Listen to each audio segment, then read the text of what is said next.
Good morning. I'm Rochelle Coulee, and I'm here with author Jacquelyn Weis. And we're going to be interviewing, and she'll be doing some reading with us. And she's the new author of Healing the Survivors. Welcome, Jacquelyn. Thank you. Thank you, everyone who is joining. It's such a pleasure to be with you guys. I'm so excited about this release, and I've put my heart and soul into this book, and I hope that it will be able to influence you guys the way it did. Thank you for joining me. So what's the schedule today? We're going to have you do a reading. So today we'll do a reading. If you guys want to comment some questions below, go ahead and do so, because we'll do a little Q&A after I do a reading, and then we'll do a little discussion as well. Sweet. What are we going to start with? I guess we could start with the reading. No, I mean chapters. Oh, so I'm going to read chapter 1 of my book. This part is more about how to start your healing and where to begin when you are on your journey and you're not sure where to go. So this chapter is more of forgiveness. I'm going to go ahead and read that for you guys. When we prepare for our healing journey, the first step is to allow forgiveness into our hearts. I used to blame myself for my assault. I would think things like, it's my fault. I shouldn't have gone to the party. I should have gone home when I had the chance. The anger inside me consumed me, launching me into a negative spiral, trying to figure out what I did wrong and why someone would do this to me. Maybe you feel like me. Maybe you are blaming yourself. I know how it feels, and I want you to know it's not your fault. We often blame ourselves for our trauma. We reflect and try to convince ourselves, I deserved it. I asked for it. It's real. It's raw. The guilt weighs heavily on us and often causes us to lose sleep at night trying to figure out what we did wrong. Why do we do that to ourselves? I realize it's easier to blame ourselves than to think that someone could hurt us. By trying to solve unanswerable questions, it leaves us in more pain. We're left grasping to understand, desperate for a comforting answer to why someone would betray us. So we end up with the conclusion, it must have been my fault. During the first few months after my assault, I lived in a deep state of depression. At times, my greatest accomplishment was getting out of bed and washing my hair. I felt like a child, weak, vulnerable, exposed. I was lost. I didn't know what to do. When I tried to make sense of everything that happened, I completely fell apart. Dire thoughts consumed me, and I constantly blamed myself for what happened. I truly believed it was my fault, as though I did it to myself. My mind became a prison. I was trapped within because I didn't know how to shut off my thoughts. Our post-trauma instinct is to search for an answer. It's part of our body's fight or flight mode. Neither fight nor flight was successful, so what happened? Our mind races, replaying the scene nonstop to see if we missed something important that would somehow change our fate. We analyze every scenario. What if I hadn't gone? What if I had stayed home? What if I wasn't alone? Then the mirror blasts accusations again. Maybe I was wearing the wrong clothes. I probably gave the wrong impression. Maybe I didn't say no loud enough. It's all a coping mechanism, all different versions of what could I have done to save myself from that situation, searching for a way to normalize our experience and make it okay. A study by Duke University cited 62% of rape survivors blame themselves for their attack. Guilt and shame are common reactions survivors face. Because of the misconceptions about rape, we often blame ourselves, doubt our judgment, or wonder if we're responsible. In some way, feeling like we are responsible and that it was our fault gives us a sense of control, when in reality, we weren't in control of that moment, and we have to accept that. I spent a lot of time feeling that, but this was the truth. It didn't serve me well. If we don't have control, we feel unsafe. Being unsafe means we will never be protected again. It changes us. We don't want to live in fear. We want to believe there is still hope. When I was going through my healing journey of overcoming my sexual abuse, I was searching for ways to cope from my trauma. I was 14 years old when the first time happened, and I would constantly go back into the situation and find some type of loophole to put the blame on myself. It was like I was watching this never-ending horror movie. My uncontrollable thoughts constantly screamed, "It's your fault. You wanted it. You chose to go to the party." The sad thing was, I believed it. The downward spiral led me to curling up in a ball and punching myself in the head. I absolutely hated myself, and I felt that I was the one to blame. I share my experiences because I want you to learn from them. Hopefully, before you get to that point as well. What I did was damaging. One situation stripped my self-esteem, and I drowned my thoughts with self-inflicted habits as a result. These things only caused me more pain, and it ruined my relationships and friendships. I didn't know how to exist anymore, and I wanted it all to end. When we start to normalize our trauma, self-blame takes over because we are trying to cope, but this often causes us more harm. We keep putting ourselves in the situation over and over again to try to undo the past, but what happened in the past can't be changed. So analyzing this won't help you. It's time to shift your energy elsewhere. When we try to cope with our trauma, we play mind games that don't end well. Our made-up reasoning for why everything happened allows us to believe we're finding closure, but really it's blaming ourselves that holds us back from the healing. As we heal, we have to be careful with who we are blaming in this situation. And if you're here, it's probably yourself. Allow yourself to let go of the blame. In order to heal, we must first forgive. And sometimes that person we must forgive is ourselves. When we start to feel like everything that happened to you is your fault, I want you to journal about why you feel that way and what you would say to a friend if you were in your situation. Let those words of grace release you from your trauma.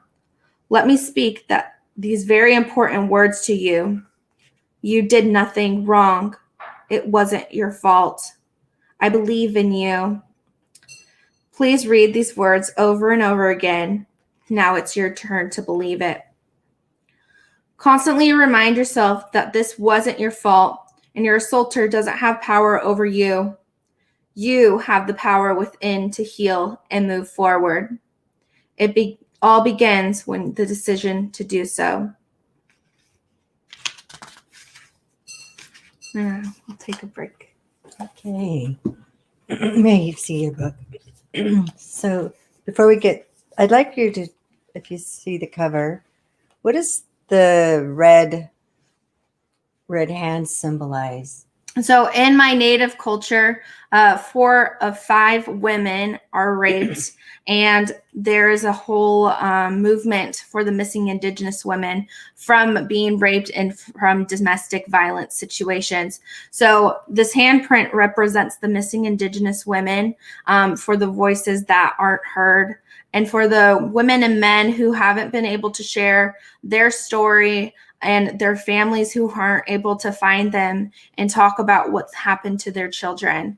And so it also resembles when I wasn't able to share my voice because I was too afraid to speak up.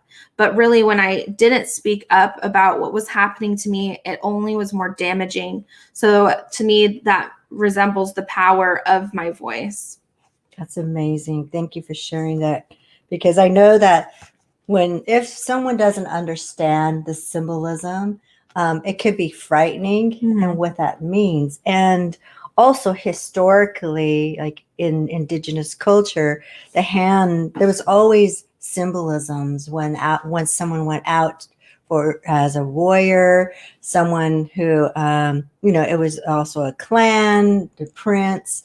So this is not a new thing in culture. This is quite old, doing something like this, but this represents exactly what you're talking about for today. You also, it says healing the survivors, 8 steps to the whole self-healing. And I thought it was interesting. The first thing in the chapter, you're talking about forgiveness, yourself. Can you talk? Why are we inclined to blame ourselves for something that happens to us when it is so clear it's that person, right? Who's doing the harm, but yet we want to blame ourselves. What's that about? So what that is it's because it's a shift of perspective.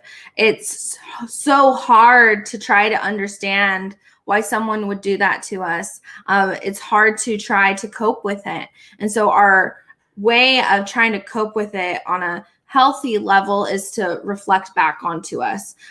Because one, we're so afraid, we're in shock, we're panicking, we're trying to really understand what's going on with us. And so allowing us to say it was my fault would make it so much easier to try to understand why someone would do such a horrible thing to me.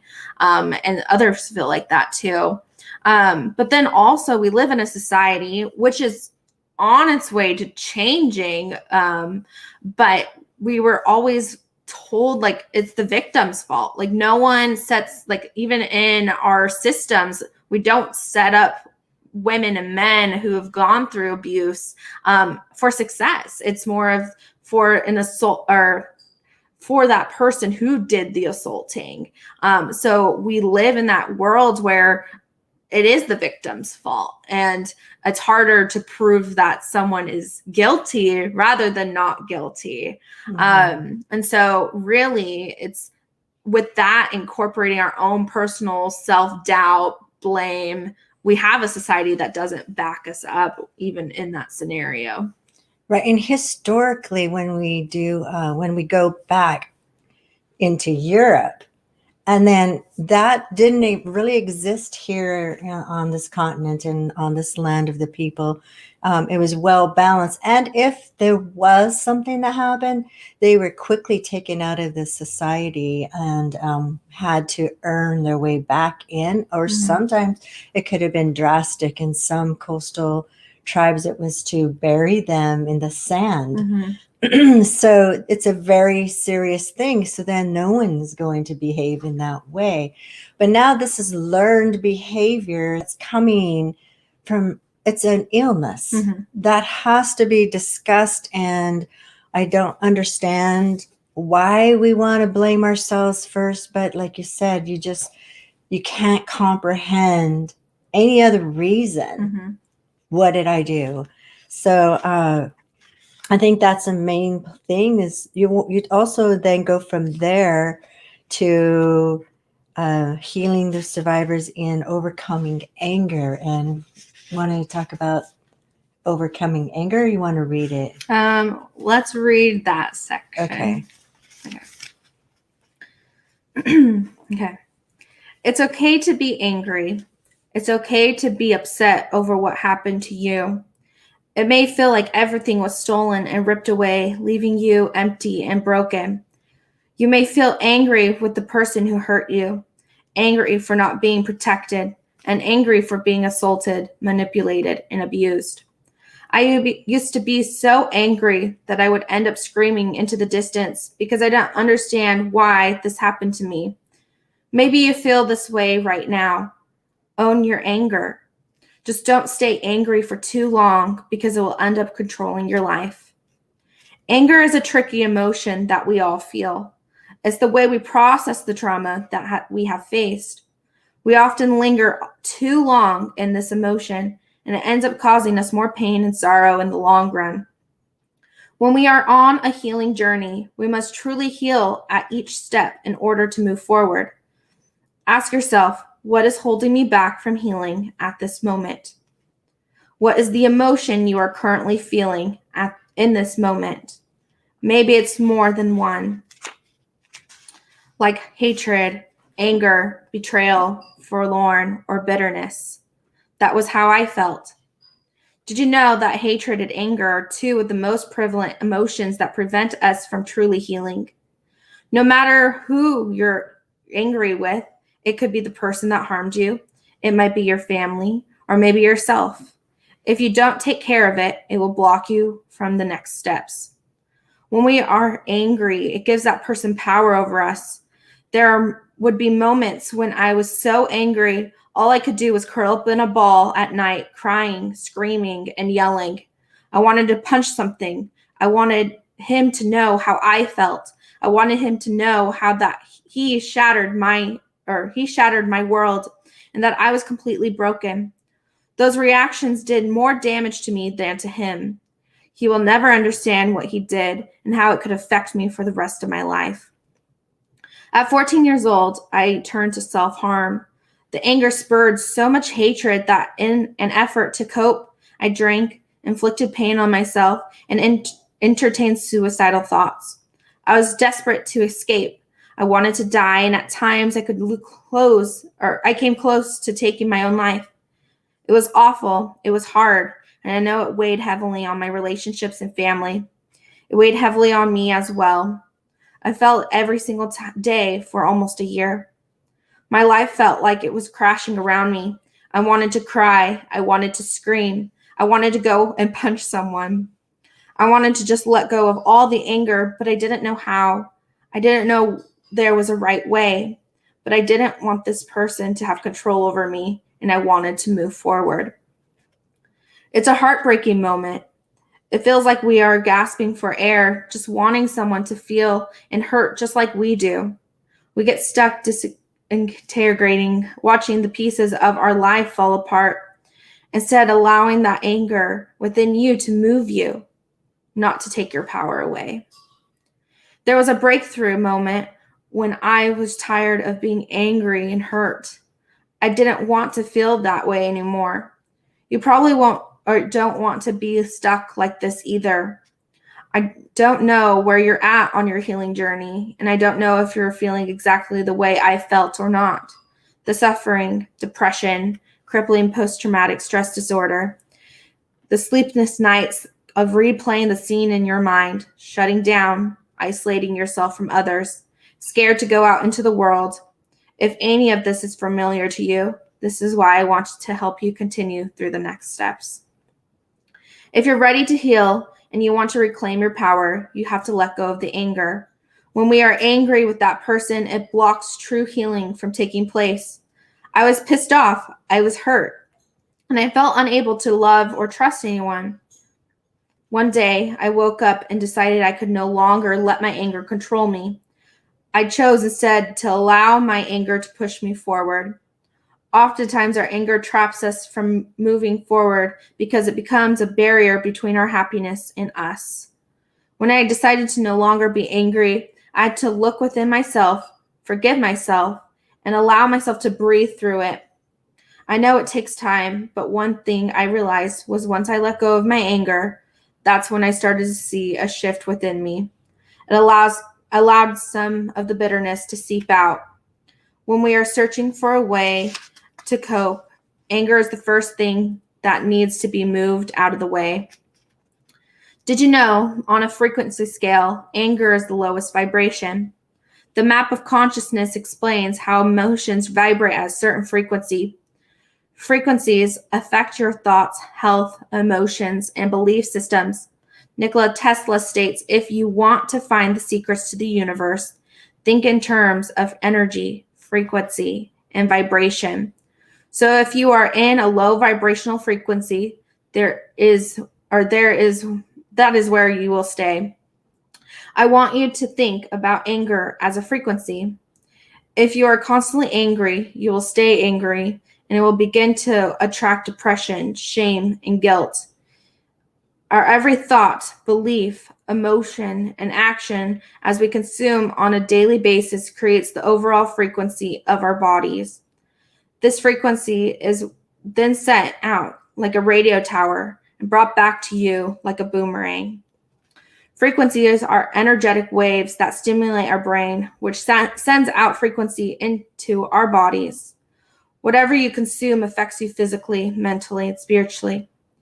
When you embark on the healing journey, especially on an energetic level, You are constantly releasing the lower vibrational frequencies that make up your baseline energetic frequency. As you release these energies, it raises your vibrational energy. It will naturally attract positive experiences like love, gratitude, joy, and peace, which all vibrate at the highest frequency. When you raise your vibration, it helps your body get into alignment with what feels good and what you desire. When you are in alignment with these things and the energies that were blocking you are no longer there, you are able to find freedom and clarity. Anger attracts more pain. It attracts depression, anxiety, and heartache, even more panic attacks. Once you decide you are done with the anger, you will release that anger and hatred inside of you. You are no longer angry with yourself or the world or the person. You will feel stronger because when you let go of the anger, you will receive bits of power again. We deserve to take our power and strength back. We are bigger than that. We are powerful. Don't give them the advantage that takes away your power and your strength. Don't be angry. Be disappointed. Be sad. Those are okay to feel. Just let go of the anger, because when you do, you'll feel that burning desire and a flicker of light inside of you that says, yes, it's time. I'm ready to move forward. That's beautiful. So, Jacquelyn, so there's the 8 steps to whole self-healing. How does your book work? Can I go from one chapter and then maybe go to the middle, or do I need to go in sequence? And how does it help me by reading it? You have ideas and journaling through the book too. Mm-hmm. So I would say start at the very beginning, because it is a process. And the way I wrote it was based off of what I had to go through. And I kept going into these loopholes where I would be at the very beginning again because I didn't do it the right way. And so I wrote this, and I actually meditated on how this was supposed to be set up to really help people heal. Mm-hmm. And so I would start at the very beginning and then move through each chapter.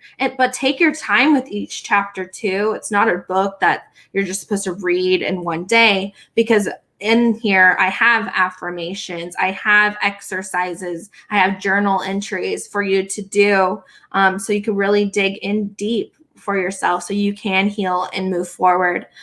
So take each chapter at a time, and then actually do the things that I'm saying to do, because it is something that really helped me, and then it's helped my clients as well. When we implement these things. Okay. So, and also there is no time, right? It could be years, Mm-hmm. or it could be, I don't know.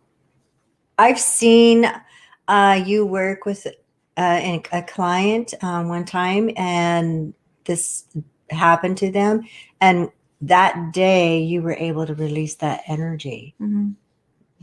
It was beautiful. So, but it is important to recognize these emotions, right? And to go through these things. So, Jacquelyn, one of our viewers, they want to know, how do you feel? And we do need to talk about this. How do you feel about this accomplishment? I mean, you're 23 years old today. Happy birthday. Thank you.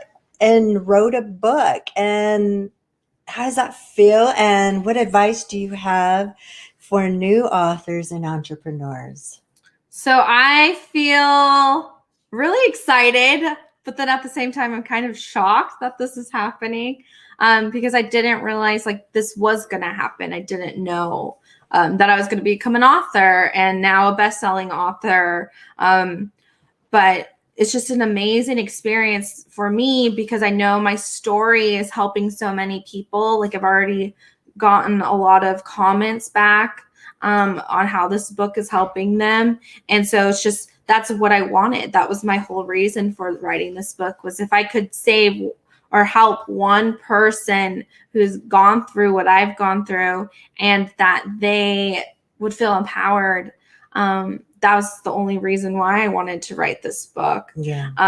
But it's amazing. It feels amazing to have this happening and to know that it's going to affect so many people's lives, because if one light's flickered within someone else, their story will go and impact someone else. Yeah. And that will always trickle down.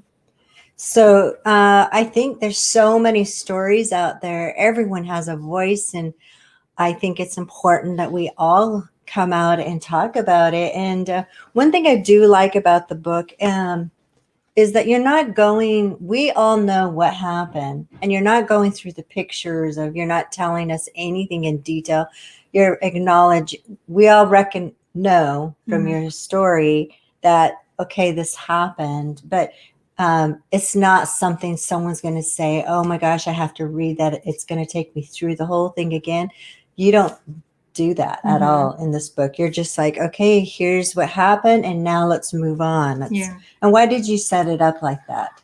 It's because I know what it's like to have people ask me questions about it, and how traumatic that is, even when you've done the healing. But to keep reliving it over, it keeps you in that space of your trauma. And so in my eyes, this is more of a book that you're going to pick up after it's happened. So now you're sitting there and you don't know what's next. And so I wanted to write as if I was in that space of where am I? And so the reason why I wrote it was that because I know there's people who are going to read this and their traumas like really hard. And I didn't want them to have to, one, not compare, because I believe trauma is trauma and we shouldn't compare our trauma to each other. But then it also feels like this overshadowing of, well, I'm not going through that, so then this doesn't relate to me, where I want to be able to impact anyone. It doesn't have to be anyone, or it doesn't have to be someone who's going through that. It could be someone that's been in an abusive relationship, someone who's battling just self-hatred. It could be anything. So I wrote it in a way where my story is still there, but where it's more of an empowerment. To help anybody who has had difficulties throughout their lives, that it could impact them and help them, give them tools how to heal. That's great. And also with that, then, I think it's amazing that you are brave enough to tell the story. A lot of us, are told not to say anything, and we don't say anything. Or we get older, like myself, and it took me a while to finally say something. And so I think it's a cycle. Can you talk about that? And if it was a perfect world, or a world that you can make an impact, what would you see in the future for all of us that have been in this situation? I would see everyone like full of empowerment, owning their story, and like not as like a label, but more of a way to share your heart with someone else who is going through it. I think that if we really allowed ourselves to heal properly, we'd be able to empower other people. And I know from even generational, like historical trauma, like our whole entire family has been raped. And to know that if I was able to share my experience with someone and they know and it happened to them, then we already created this community where you feel safe. And that's what I had, luckily, is I had a community already ready there for me to talk about it. So if we own our story, we heal, then, and we share our story, we don't know who's going through it or has gone through it. So then we'd all be embracing each other and would be this community of empowerment. And I believe like the statistics would go down because everyone's stepping out, and abusers are going to be afraid of being called out because everyone's owning their stuff now. Yes. And I think it's a beautiful book for even if maybe you didn't go through this kind of trauma, but because of the way you've written it, it helps someone that hasn't gone through that have compassion, but help someone because it's pretty low statistic wise. What is it like? 3 out of 5 women and men, can't forget our men, have been abused in that way. And so you're going to eventually, come across someone and you will have compassion. And if you will be able to help them through the steps through Jacquelyn's book.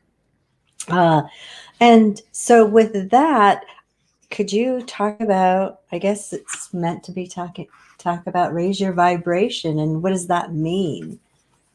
So raising our vibration means that when we are in a low energy space, so our thoughts, our memories are consuming us. We have a lot of abusive thoughts. What happens is our body holds onto it. And that's why we keep going in that cycle. And so when we do raise our vibration, and vibration is just a frequency scale of the way your molecules in your body are vibrating at a certain rate. If you think of a piano scale, the highest C is like one of the highest vibrations. And so if you even play that note, it's very calming. Instead of the low notes, like an F sharp, it's a low note. So it's not going to raise you. And so when we go through trauma, our body's holding on to it, storing it. And then we stay at that level. And so when you try to embrace love and happiness, our body just rejects it already. So we're not able to accept it or feel it. And sometimes it makes us even more depressed when we're trying to experience happiness, depending on where you're at. And so when you raise your vibration through connecting with the earth, learning some type of art, listening to sound bowl meditations, meditating, what it does, it's already moving those frequencies, those molecules in your body. And now it's slowing down at a more slow pace that's natural to your body. And so then it's easier to cope with anxiety or PTSD because your body is in that slow neutral state. And so when we raise our vibration, and allows us to let go of those things, but it also helps us heal. And we forget that in order to heal, to move forward, those things need to come out. They need to be released and let go of. But oftentimes we shove them way too down where, it's 60 years later and you're having even worse symptoms or things that are contributing. And so the reason why it goes from forgiveness to raising your vibration is because when you move through that motion, it makes everything else in the book or in life easier just because you're now taking it on at a different state. Even if you're thinking mindset, it's already changing because of that. Yeah, that's amazing. Also, I'm like reading here. You want to talk, they still want to know also, how can you encourage other people to write a book? What's that step like? And what are the steps? To write a book, you just have to start writing it. Okay. So really it's like my whole time I was going through my experience, I was journaling.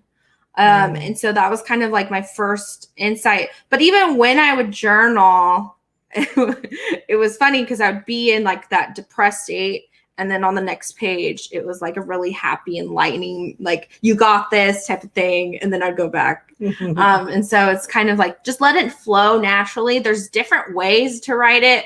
I remember in my process, I would be talking into my phone, recording myself. I'd be having conversations with you and just writing everything as we discussed a topic. And I'd be like, oh, that's a good idea. Or I'd be laying on the floor writing. It just kind of changed. So we get stuck in this mindset of trying to be perfect. And really, writing isn't supposed to be perfect. And so however you need to get that out there, you just need to do it. Watch authors, like I believe, like Brene Brown. She's an amazing author, and she records herself. She has conversations with people, and she has people taking notes and writing as she speaks. So do whatever feels more natural to you, because then that's how you'll be able to step into that. Another thing for me was just the idea that I needed to own my voice. I could feel this resistance within me, like not to share my voice. Yeah. So then ask yourself, like, what is it about my voice that I don't feel worthy of sharing? And that's where I started. So for new authors, just start writing, let go of the feeling of needing to be perfect in your process, but then also allowing yourself feel worthy of sharing these things, because I think there's not enough books in the world. There isn't. Yeah. And so just get started. And then if you need help, contact me. I can set you up with my amazing publisher, Lauren, and Burning Soul Press. And we can start you there. But it's more of like, if you don't ask for help, or you're not telling people this is the area I'm struggling with in my process, then you're never going to get to the place you really want to be. And luckily, I was set up for that success in my own journey so that I could ask those questions. Yeah. Also, are there going to be any other books? Are you going to take your time and come back down from life a little bit, and are you going to go jump right into another book? So I promised my husband Tyler that I'd wait to write my next book, but I'll start writing that in February. And I really want to talk more about how to step into your like spiritual self and open your intuitiveness. So that's going to be my next book, but I have another collaboration coming out that will be released in January, but I'm not allowed to talk about it yet. Oh, so also you were a co-author in another book. Yeah, I was in a collaboration. It's called Gladversity, and it's with 40 other authors who were overcoming adversity in their life through gladness. And so I wrote my section on that of overcoming my abuse, but then also how I overcame it and where I'm at now. And so if you haven't checked that out, it's a beautiful book too. Gladversity. Gladversity. Okay. Mm-hmm. And Jacquelyn, if people want to order Healing the Survivors, 8 Steps to Whole Self-Healing, how do we go about that? So you can order it on Amazon. There's a link in the description. And then if you want to do bulk orders, just contact me personally because I have a system in place for that. Because there's a lot of people who have been asking me. I'm in a bookstore in DC, Washington, DC now. Congratulations. Thank you. And so I have a lot of things available for everyone. Great. So is there anything that you would like to say before we say goodbye to our viewers? Please check out my book. Just because like everyone's going through something, everyone's had some type of trauma in their life, and we're all in the 8 steps. We're all in that process, no matter if you're at the end or the beginning, in the middle, but it's very healing. Like as I wrote this book, I had to go through the whole thing again. And I realized like there's things I didn't heal as I went through it. And so what's beautiful is also I'm holding your hand as you're going through it as well, because I had to go into those things like, oh, I didn't resolve that all the way. Mm-hmm. So if you're going through this now, feel free to reach out to me. I'm here for you guys as a support. You can join my Facebook group called Healing the Survivors, which is just a small little community of people who are empowering each other as they're going through their healing. But feel free to reach out to me if you have questions or just need someone to talk to. I'm there for you. But just know that you have the healing within yourself. Stop looking outside of yourself to bring that to you, because once you look inside, all those tools are going to come out of you. That's going to help you empower yourself and heal properly. That's beautiful, Jacquelyn. Thank you for joining us. And everyone, wish her a happy birthday. Woo-hoo! And I'm proud of this girl. Congratulations. Thank you. Thank you, everyone who's watching. Please go ahead and go order on Amazon and let me know what you think. I'll be here today if you want to contact me and we can talk about things that you're going through. But thank you for watching and joining us, and we'll talk to you later.